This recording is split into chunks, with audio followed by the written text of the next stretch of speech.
Hey, how's it going everybody? Welcome back to another Empires and Puzzles video. And in this video, similar to the one that I did with the Ruby before, I just want to showcase this double limit broken ALFRIKE. And why do I want to do that? Because I think this is a top contender for a lot of people for rush attack. She's already the, queen of rush attack, and if you can bump her stats up that much more and add this damage reduction ability, how much of a problem will that make her? If you're getting frustrated with Empires and Puzzles, let me just say that Gemstone Legends probably has the things you're looking for. They have a mercy system that guarantees a legendary hero after a certain amount of pulls, and we're not just talking about a weak legendary hero from a pre-selected list. They have a wish list that you can put any hero in the game on to boost your chances of pulling that specific hero. They take into account player feedback, and many of the changes that have gone live in the game were based on player feedback or were player suggestions to begin with. They're even going to give you a free $50 starter bonus just for downloading from one of the links in the description. And if the earlier stuff somehow wasn't enough, you can be a hero in wars even just using rare heroes only. They have tons of events that allow you to earn free 10 pulls and other very usable high value stuff. Gemstone Legends really has a lot going for it, so come check it out if you're curious to see why tens of thousands of people have left Empires and Puzzles to come play. Ludwig was another one that we discussed, who is a very, he's a top contender for rush attack because that 4-turn taunt to start out is going to cause problems, because 4 turns is a long time in rush attack.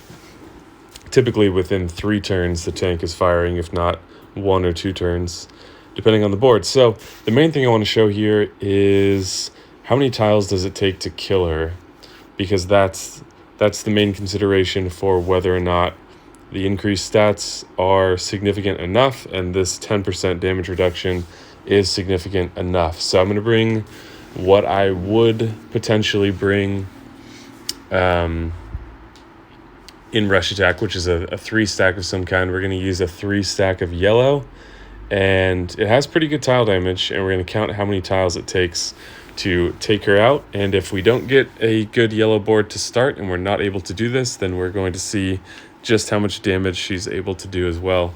While her defense and HP are quite high, her attack is still on the lower side, but far better than it typically is. So yeah, this is the team that we're going to be using, and let's see.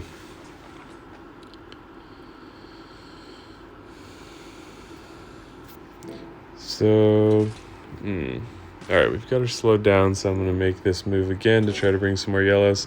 All right, there's 3 with no crits. Let's get 2 more no crits. So that's 6 tiles so far. No, 5. I lost count, but you can easily go back and see. I do want to give her one try to hit us, but the tile damage thing is the most important. And often the hardest to answer is, like, if you're adding HP or defense, which one is going to be better, and will either one actually make a difference in the number of tiles it takes to kill the hero? Because if the answer is yes, then that's a substantially beneficial move. So we're probably at 5 with no crits, which is interesting because it hasn't made that much of a difference. I feel certain that these last 2 are going to kill her. Those were about 300, so for some reason those were more damage than the other ones were before. Just want to make sure we're not going to accidentally kill the whole team here, because I do want to go back again. We'll call that good, and we'll rematch here one more time. So I think the best thing to do is stick with yellow here. If we could mimic the rush attack speed, I would try it with a different team, because if you're up against 30 of these, you're not going to be able to use good yellow teams the whole time.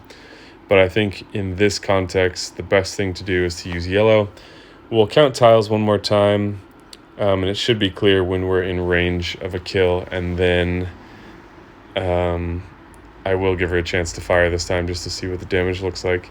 If I can, I will try to do that, but I can't say for certain what the board's going to do. All right, so here's 3. Not quite half dead.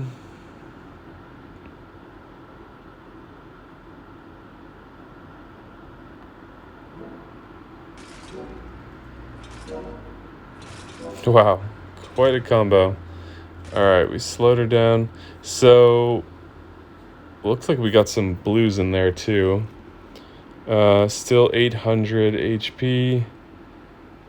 I don't have any shots here, so we're just going to try for a combo here. Hopefully we can get a yellow combo. Nope. All right, let's see what kind of damage we're looking at.